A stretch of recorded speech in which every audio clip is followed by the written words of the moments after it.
10-night Mediterranean cruise with NCL on a stunning Norwegian getaway. I will tell you all about the ship, the ports, excursions, whether to do it yourself or to book with NCL, advice that is pure gold. We'll also give you some tips on what to drink, where to eat, what to see and do on a magnificent NCL cruise. In October, we ventured on a 10-night Mediterranean cruise on a Norwegian Getaway from Istanbul to Istanbul, Turkey. We will see the total of 8 ports and 3 countries: Turkey, Greece, and Egypt. Arriving to Istanbul 2 days in advance gave us plenty of time to see the city and make it to the ship. My personal advice here, choose the earliest check-in time. That's usually between 9 and 10 a.m., sometimes 10 to 11.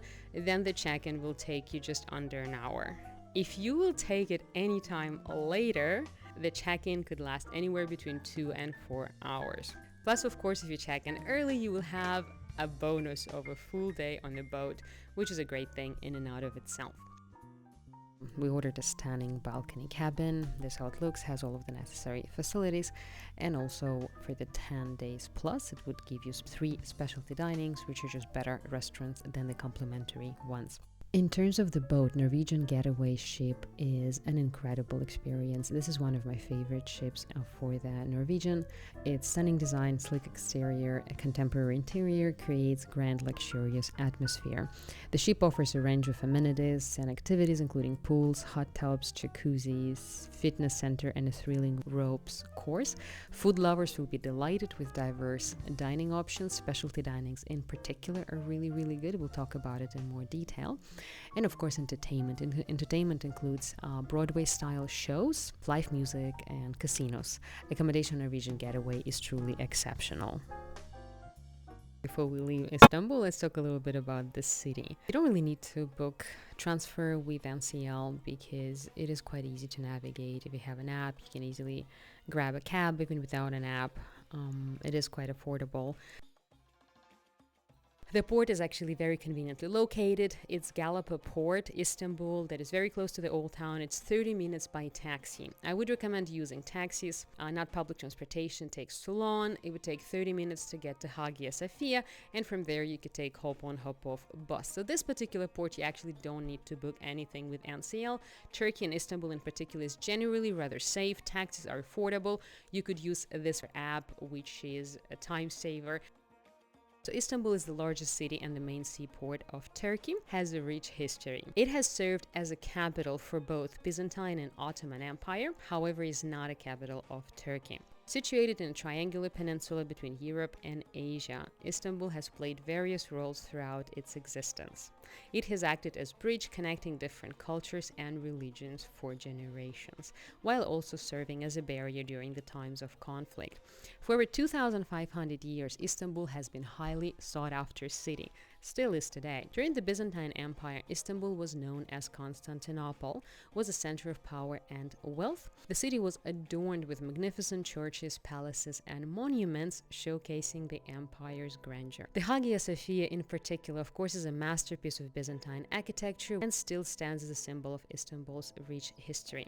In 1453, the Ottoman Empire, led by Sultan Mehmed the Conqueror, captured Constantinople and transformed it into the capital of their empire. Under Ottoman rule, Istanbul flourished as cultural, political, and economic center. The empire sultans built stunning mosques, including Blue Mosque and many others.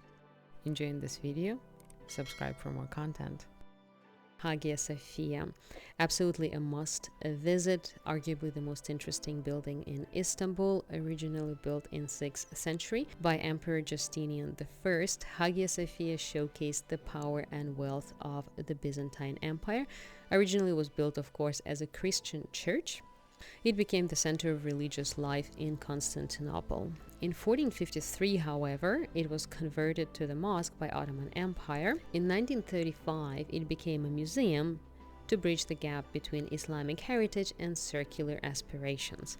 However, recently in July 2020, the Turkish government turned it back into a mosque, sparking international debate and controversy.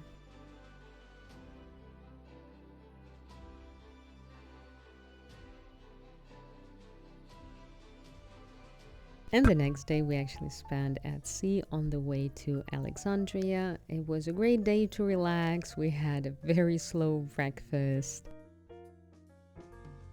Spent some time by the pool. The weather got warmer a bit later, but then it got colder again, so we got into the hot tub with a few drinks, which was really, really nice.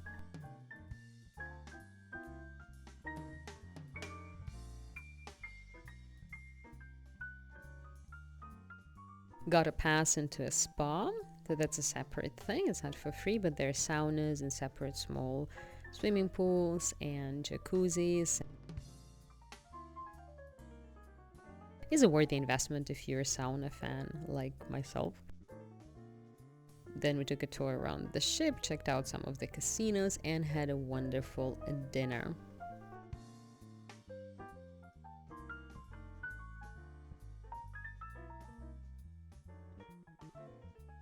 And eventually wrapping it up with the Broadway show, which was amazing. Highly recommend not missing any of the entertainment that Getaway has to offer. The next day we were in Alexandria. We began our day enjoying a delightful breakfast while admiring the scenic view of a new port. And here I really wish I could say I've had an amazing cup of coffee to kickstart the day. Unfortunately, I cannot. The fact of the matter is, when you get a complimentary coffee on NCL, it is invariably a cup filled with a liquid that is almost, but not quite entirely, unlike coffee. I carry a small French press with me just to get a decent cup of coffee on board. I'm not a big fan of Starbucks either. But coffee troubles aside, it has been a lovely morning and we went to discover Alexandria. In this particular case in Egypt, we did book excursions with NCL because I am not familiar with the country. I wasn't entirely sure how safe it is and it didn't seem particularly safe. Therefore, we booked both excursions with NCL. First day was spent in Alexandria. So a little bit about the city. In 332 BCE, Alexander the Great chose Alexandria as the capital of his conquered territory, solidifying his control over Egypt and establishing the vital naval base. Under the Ptolemies, Alexandria became a prominent Mediterranean city and a hub for Greek scholarship, hosting the renowned museum, research institute, and a famous library that arguably had everything outside of Chinese scripts. Despite its later destruction, the library was a symbol of knowledge and scholarship, attracting scholars and fostering advancements of various fields. Alexandria's fusion of cultures and exchange of ideas created a vibrant cosmopolitan hub, contributing to a rich intellectual and cultural environment. The intellectual center not only preserved ancient knowledge, but fostered creation of new ideas, contributing to advancements in science, philosophy, and literature. I was really looking forward to seeing the Alexandria National Museum, and it did not disappoint. It is a symbol of city's rich history. It was opened in 2003. Museum's building itself has a fascinating past. It used to belong to a wood merchant and later served as United States consulate. Inside, you will find around 1,800 artifacts that tell the history of Alexandria and Egypt, spanning different time periods. Museum is organized into 3 floors, each dedicated to a specific historical era. The first floor, and in my opinion most interesting, explores the pharaonic period, a recreated funerary chamber with mummies, giving you a glimpse into ancient Egyptian burial rituals. All the while I was asking myself, why were Egyptians so fixated on death?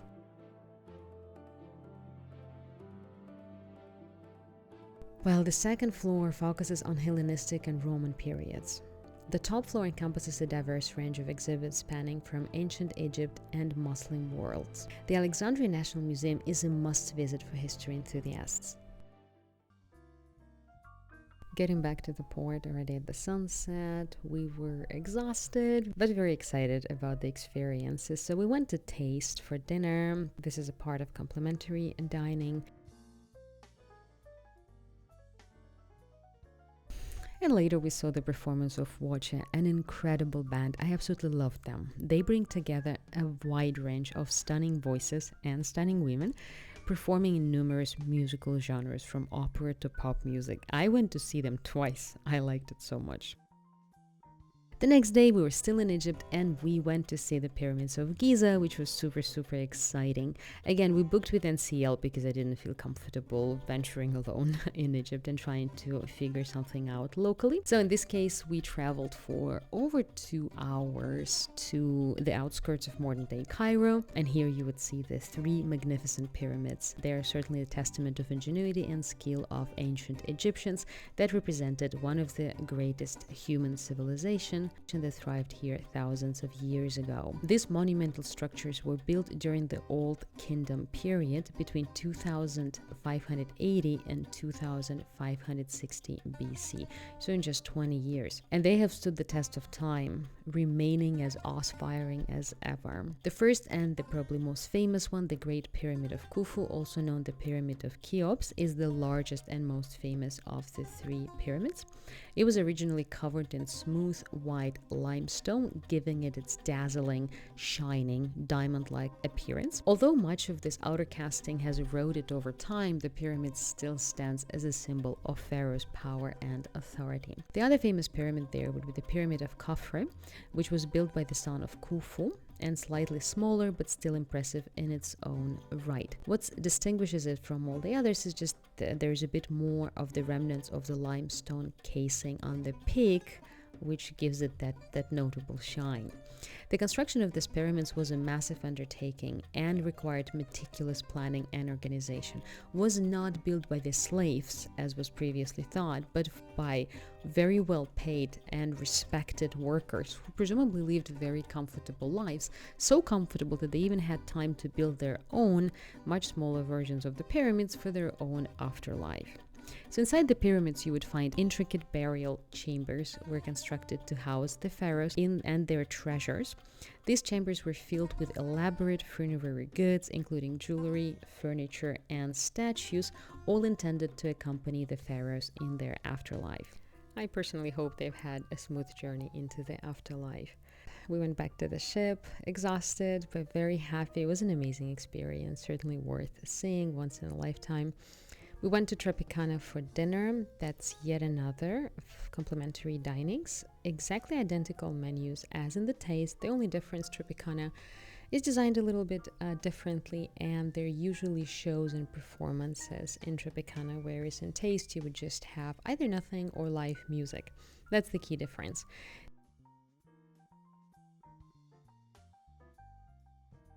Then we went to walk in the evening, check out the sunset, which I usually really enjoy, had a drink, and went to an amazing show of a magician and a comedian. The 2 of my favorite things in one. So that was really nice. And the next day we were in Rhodes, which was wonderful. Had a slow breakfast and a much better cup of coffee and a cake in Rhodes itself, ready to explore the island. We are in Rhodes, a wonderfully beautiful island in Greece.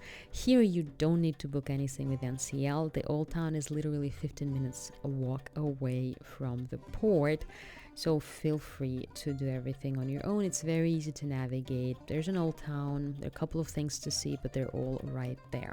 I'll tell you a lot more in just a moment. So Rhodes is the main city on the island of Rhodes, is a captivating place in southeastern Greece. It was once a thriving maritime city and a trading hub known as Colossus of Rhodes. Today Rhodes continues to impress with its Gothic and Ottoman architecture, especially the medieval Old Town, recognized as a UNESCO World Heritage Site. Rhodes offers vibrant atmosphere of bustling markets, charming cafes, and very lively nightlife. Today, Rhodes continues to captivate visitors with its rich history and architectural wonders.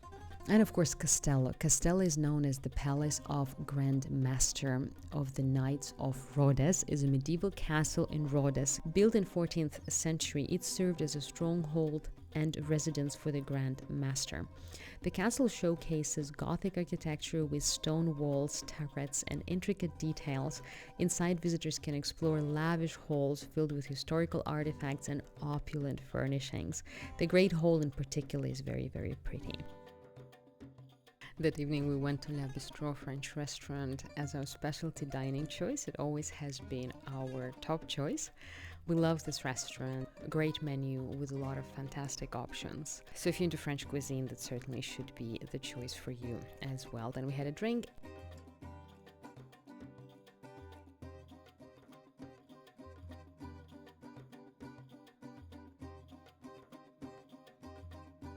And then we spent the night at Sid Norman's Poorhouse. It's a pub, a must-do on board of Norwegian Getaway.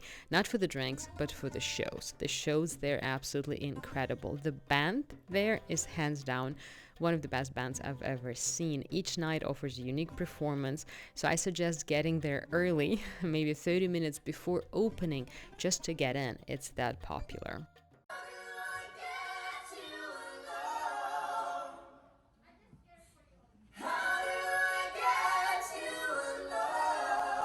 And we are in Santorini, probably a long-awaited port for many of you. For me, certainly it was. Santorini is known as Thera, classic Greek Thera, stunning island in the southern Aegean Sea. It is the largest island in the small circular archipelago formed from a caldera. Santorini is famous for the Minoan eruption, one of the biggest volcanic eruptions in history. Today it is the most active volcanic center in the South Aegean. The name Santorini was given in the 13th century and was derived from the name of an old church. But the most interesting place here would be Oia. Oia, also known as Ya, a charming village in Greece's South Aegean region. Again, here you don't need to book anything with NCL, as once you step out of the boat, you would be provided with plenty of offers by local tourist agents to go to Oia. You would take a boat, and then they would give you 3 or 4 hours in Oia, and then you can take a bus back, and then cable car down. It's actually really, really simple, and it would cost you the fraction of the price of what NCL would charge you. So I've done it twice, and it was perfectly fine. Oia exudes timeless charm. Perched on a cliff, offers stunning views on the Aegean Sea and neighboring volcanic islands. Famous for its mesmerizing sunsets, certainly worth seeing. I had coffee and a cake and had an amazing view, and I spent 40 minutes there just sitting there marveling at the sun and the view.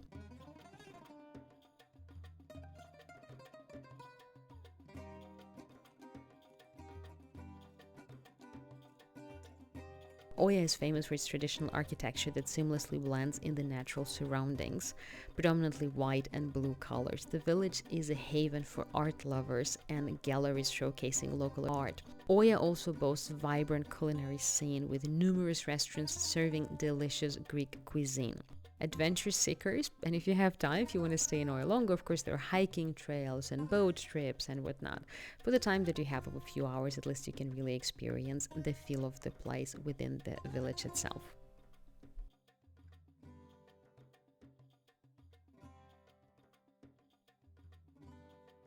That evening was very exciting for us because we finally did our second specialty dining in Ocean Blue, Deck 8. That is one of the 3 specialty dinings that we did. When you had a balcony cabin, you're given 3 specialty dinings. So this one was in a delightful seafood restaurant. Ocean Blue truly gives you an experience of luxury dining at a high-end restaurant. Food is exceptional, service is impeccable, and they're very knowledgeable waiters who are well versed in their selection of wines, who will be able to pair best wines for you for every dish. We really, really enjoyed the experience.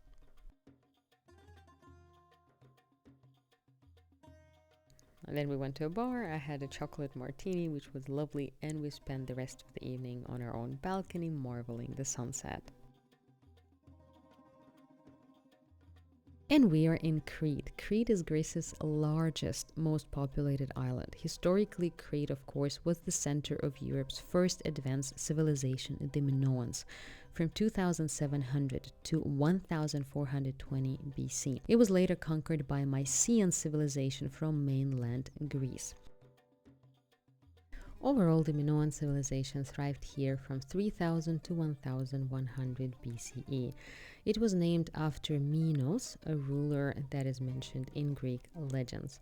The Minoans reached their peak around 1600 BCE. They were known for their impressive cities, trade, and the use of writing. Their art featured intricate pottery and stunning frescoes depicting circular and religious scenes. The particularly common motifs were of the snake and the bull. The bull leaping had religious significance. Minoan civilization also influenced the later Mycenaean culture that emerged around 1500 BCE. Throughout its history, Crete has been ruled by various powers, including Rome, Byzantine empires, Arabs, Venetians, Ottomans, you name them, they've probably been there. In 1898, Crete gained independence from Ottomans and officially became part of Greece in December 1913. In between that time period, Crete was an independent country of its own. The island is predominantly mountainous, with prominent mountain range stretching from west to east, making it a very, very beautiful place for both beach holidays and hiking. In this particular case, we booked the excursions with NCL because I was concerned of not being able to make it there, as I really wanted to see the remnants of Minoan civilization, so we didn't risk it. The evening was spent with a great dinner and a show.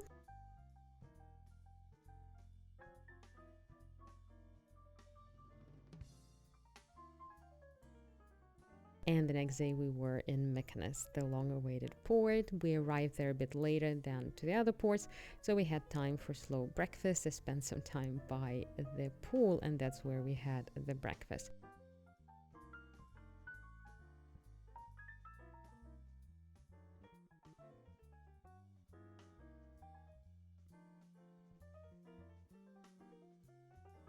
And then we took a small boat to Mykonos itself.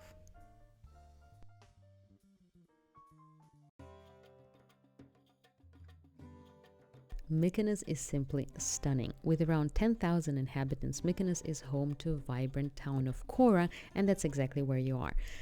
Again, here you don't need to book anything with NCL. It's extremely straightforward. If you just want to spend time in Mykonos, and that's what you're seeing right now, you get a small boat that you order a day in advance with a reception. It's usually free. It gets you right there. You can walk around Mykonos and see everything by yourself. It's all a walking distance away. However, if you want to see a stunning Delos, again, you don't have to book anything with NCL because there are local providers right there. As you step out of the boat, you will see the local tourist agents that would be selling you trips to Delos.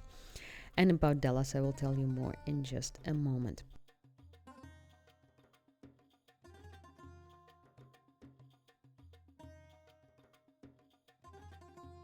So Kora is known for narrow streets, whitewashed buildings, and windmills. It attracts visitors from all over the world. Island is nicknamed as the Island of the Winds, naturally because it is fairly windy here. Strolling through Kora is a delightful experience with many vibrant blooming flowers. The town's layout is intentionally designed to captivate visitors with surprise on every turn. Kora is also home to historical landmark and cultural sites such as windmills. The island itself has rich history, has been inhabited since the ancient times, and served as trading and transit hub, especially for the nearby island of Delos. Speaking of Delos, Delos is a captivating Greek island that is just short a boat ride away from Mykonos. Absolute must-see for anyone who wants to understand a little bit more about the history of Greece. It is UNESCO World Heritage Site, and one of Greece's most significant archaeological sites, renowned for its well-preserved ruins and fascinating history.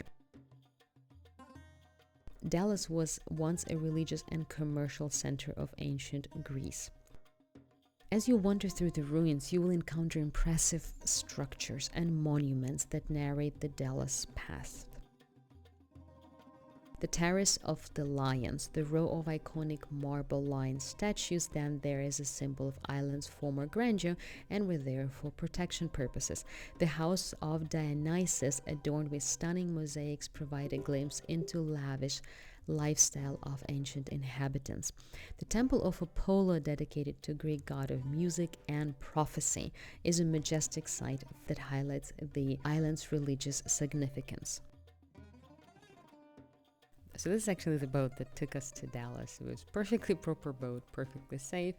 It took us there, and they gave us 3 or 4 hours, and then in the time that we agreed on, we had to go back, and then the boat took us back to Mykonos. Extremely easy. For more useful tips on how to make the most out of your cruise experience, check out my top 10 tips for cruising. It will be down in the description and here on the screen. And just to be sure that you understood everything, so let's take a look here. Right now we have sort of a view from afar. So the boat with NCL will take you roughly here. And this is Cora, like this is the main point. You could see right there the windmills. Very picturesque site, certainly worth walking there. That's roughly 15 minutes walk. And right there you could buy tickets to Delos. It's that simple. Coming back to the boat, tired but super happy. It was a lovely day as always. I love cruising for that. Everything is organized for you. You can do so much more than you would have ever been able to do on your own and have so many more experiences. That is really, it beats many other types of travel for me. So we went to jacuzzi and decided to warm up because, as you remember, Mykonos is the windy island, and it is in fact really windy there. Then we went to a wonderful dinner and back to that pub with the band that we absolutely loved.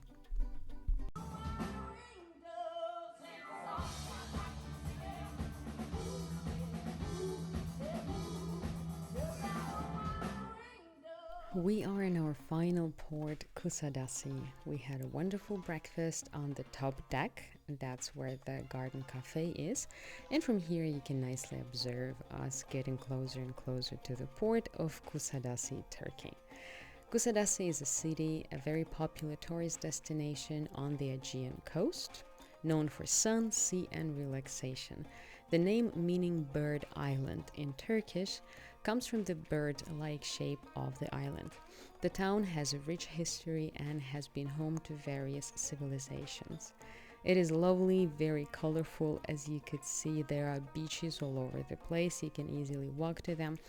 So technically you don't have to book anything with NCL if you don't want to see Ephesus. You could just step out of the boat and literally would be in the thick of it as far as Kusadasi is concerned. There's plenty to do in the city, plenty of coffee shops and restaurants. If you're into buying a silk carpet, that would be the place not to do it, even though there'll be plenty of opportunities, because most likely you won't get the best price unless you really understand what you're doing. So we booked with NCL. Ephesus is 40 minutes drive away from Kusadasi. Ephesus is a historic city in western Turkey, is a testament to the grandeur of the past. Once thriving center of art, science, and religion, it offers visitors a captivating journey through time, and place truly is stunning. Probably the best ruins I've seen thus far. You cannot even call them ruins, you know, they're so magnificent, they don't even seem to be ruins-like. Of course, the key place here would be the Library of Celsus, the Great Theater, and the Temple of Artemis. The Library of Celsus, with its intricate facade, represents Ephesus' intellectual significance. It's a beautiful building, very, very well preserved, and probably the highlight of the whole experience. The Great Theater is quite impressive as well. It's one of the largest ancient theaters in the world, was a hub of performances, debates, contests, and capable of accommodating up to 25,000 spectators, so quite an impressive theater. Ephesus was a city of religious belief and scientific advancements. Housed famous Temple of Artemis, one of the 7 wonders of the world. Though only a few columns remain today, its historical and spiritual significance lingers. So you can sort of feel it in the air. Beyond religion, Ephesus, of course, was a center of intellectual pursuit, which we already witnessed with the library. So a few facts about the name, Ephesus. Legend has it that Ephesus was established by Prince Androclus, quite a name, in the 11th century BC. He sought guidance from Delphi oracles who prophesied that a boar and a fish would lead him to the new settlement that would be the best settlement of all, or something in the lines. While cooking fish, fish jumped out and started a fire in the nearby bushes, from which a boar emerged. So this was the place where Ephesus was built. Another legend claims that Ephesus was founded by the Amazons, the city named after their queen, Ephesia. Returning to the boat after an exciting day, we were really looking forward to our final specialty dining, which again we spent in Le Bistrot. We loved the restaurant so much that we did not want to change from that. We had all of the traditional goodies of French cuisine, or most of them anyway. Great desserts, great duck.